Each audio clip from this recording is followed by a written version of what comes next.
Coal, a fossil fuel on its way out? Not so fast, bucko. We gotta fuel the AI future somehow. How else can we solve climate change without releasing a ton of CO2 in the process? Grow up. This industry is important. Nothing could ever replace it. Think of the poor, innocent coal miners. Now join me as we learn a bit more about this oh so vital source of energy.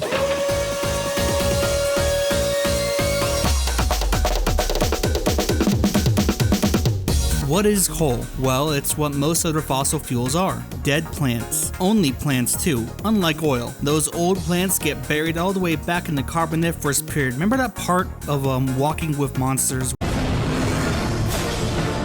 With all the swamps and the big bugs, yeah, back then. Anyways, the decayed plants get buried in wetlands and don't oxidate, turning into peat. And then, over millions of years, buried by sediment with no water and plenty of heat, that stuff turns into rocks that catch on fire. Now, coal has ranks. Think of it like the mafia, okay? The youngest coal doesn't last long when mined, has the least amount of sweet carbon, and is the most toxic. But as it gets older and darker and harder, my dick, coal increases in rank and burns far cleaner. Let's go over them. So the lowest rank of coal is lignite, this brown crap which is young and brown and full of moisture and has not been subjected to enough heat and pressure as the higher rank coal. It is only 25 to 35% carbon. It is also the worst kind to combust since it releases toxic, sometimes even radioactive particles that can be present in the waste ash. When used for power generation, it's only useful when it's nearby a power plant because it degrades in quality rather quickly. The next rank is sub-bituminous coal as opposed to dom-bituminous coal. This is the stuff that starts getting used for electricity generation and steam power, being 35 to 40% carbon. It's not too important beyond how it's easily mined in Wyoming at the Powder River Basin, as the next rank of coal is far more common. Yup, it is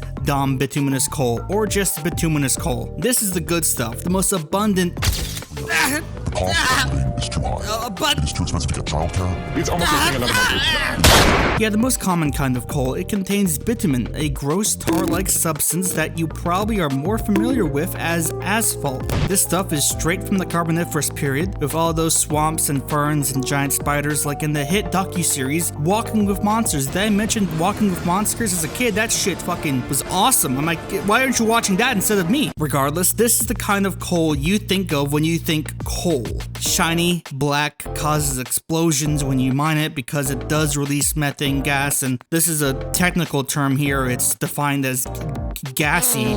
Bituminous coal is roughly between 69 to 86% carbon and is used in 3 industries: steel manufacturing, electrical power generation, and making activated carbon for filtration purposes. And lastly, we have the top rank, the most powerful form of coal, anthracite. It's hard and brittle but also shiny. It burns the cleanest, being 86 to 97% carbon, and thus the most energy dense kind of coal. While it's still actively mined in countries like the United States and South Africa and China and Australia, it's not as common as bituminous coal and has been replaced by it when it comes to power generation. Today it's mainly mined for use in the steel production industry. It's just too expensive to be used for electricity. Okay, so now that the coal power scaling is done with, let's talk about the coal industry at large. I won't get into the metallurgy side of coal. I mean, I am to understand that the steel industry is slowly but surely phasing out coal in as many facets as it can with stuff like electricity, but I am here to talk about power.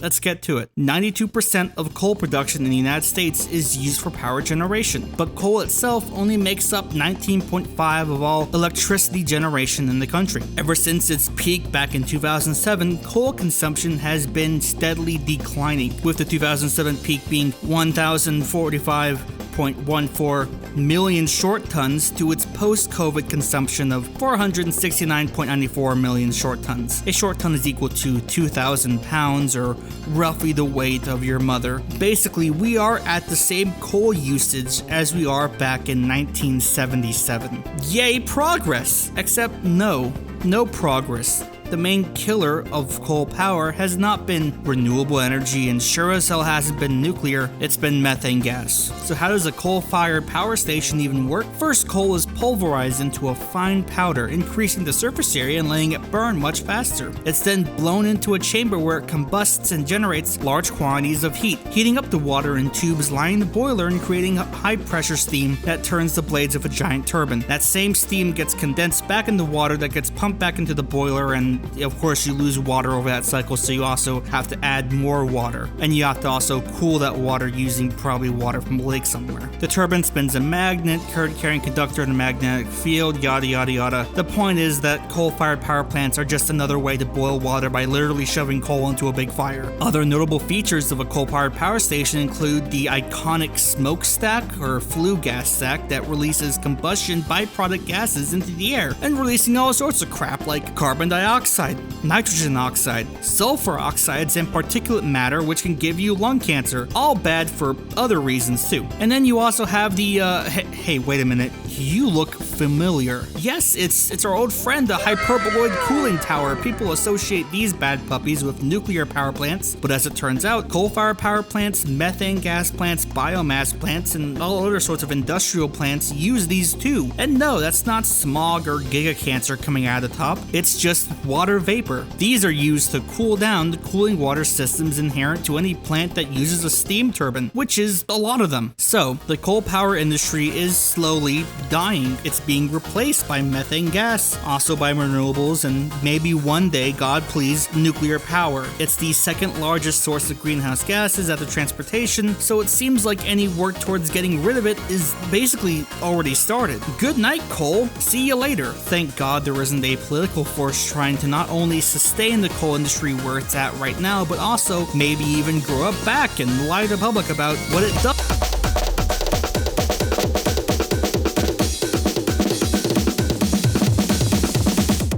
Oh.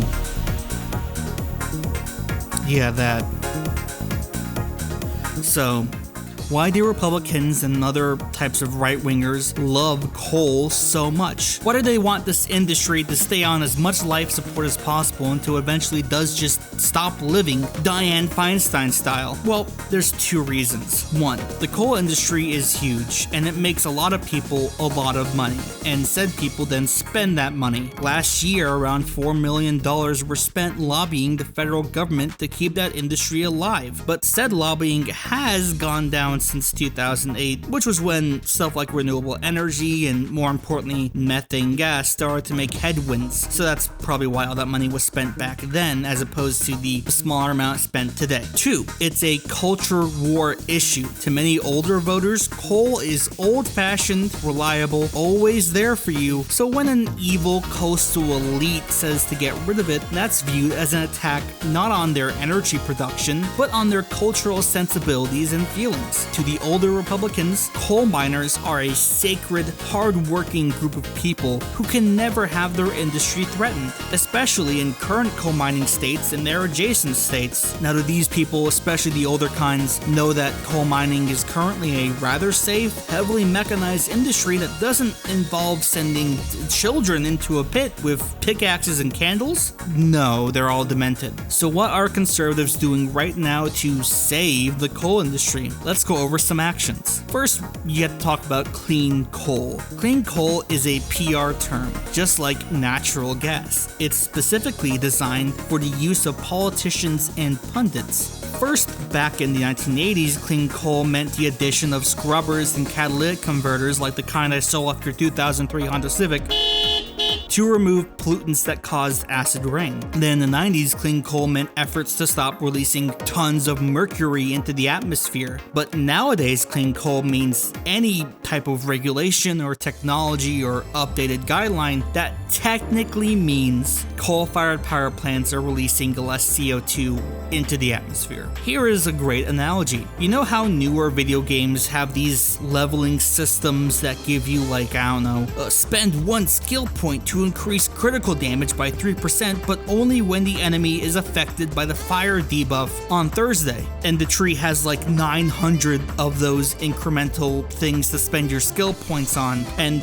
when you do level up, it feels like you haven't actually changed anything about the gameplay of the video game. That's basically how the incremental improvements to coal technology have been going so far. Sure, it's technically better and you're never wrong for improving something, but coal is still spewing out shit tons of CO2, more so than any other industry besides transportation. Another cool epic thing they use to clean up coal's image is the investment and speculation on carbon capture and storage, also known as CCS, a technology that captures CO2 before it's released into the atmosphere and then pump it into the ground where it just stays there.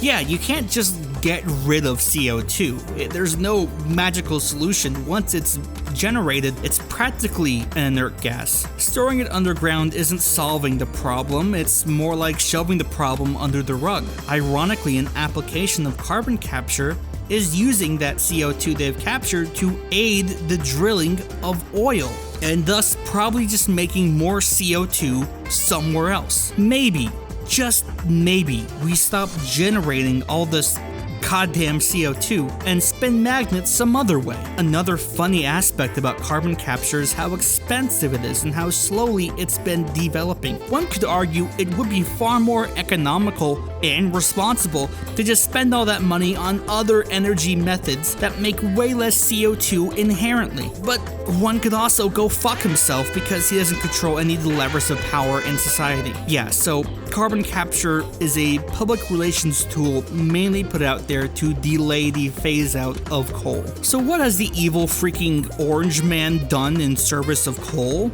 Allowing older coal-fired power plants to not retire and keep running to fuel energy demand for fucking AI data centers.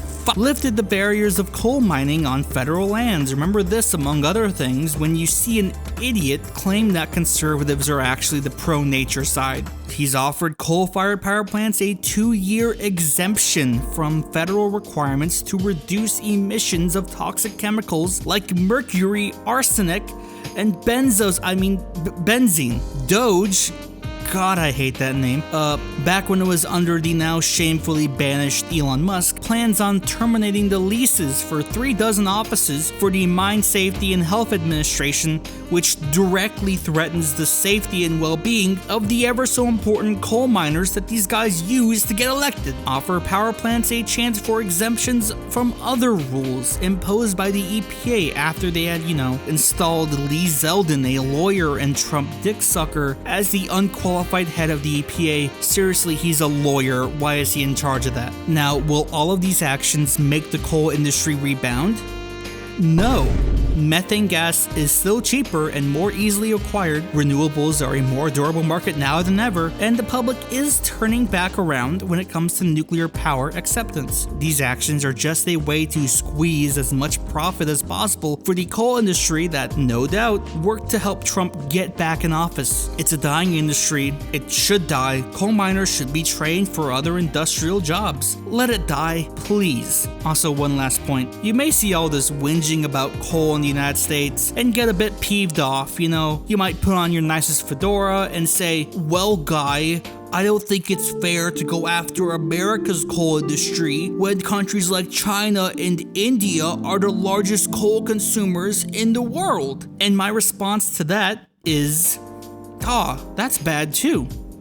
China and India should also stop using coal for energy production. But you see, I don't live in China or India, I don't speak Mandarin or Hindi, but I do live in the United States, and I do want my country to be better despite all of its insane reactionary impulses. So yeah, that's coal. Thanks for watching, everyone. Thanks to my Patreon subscribers. Goodbye.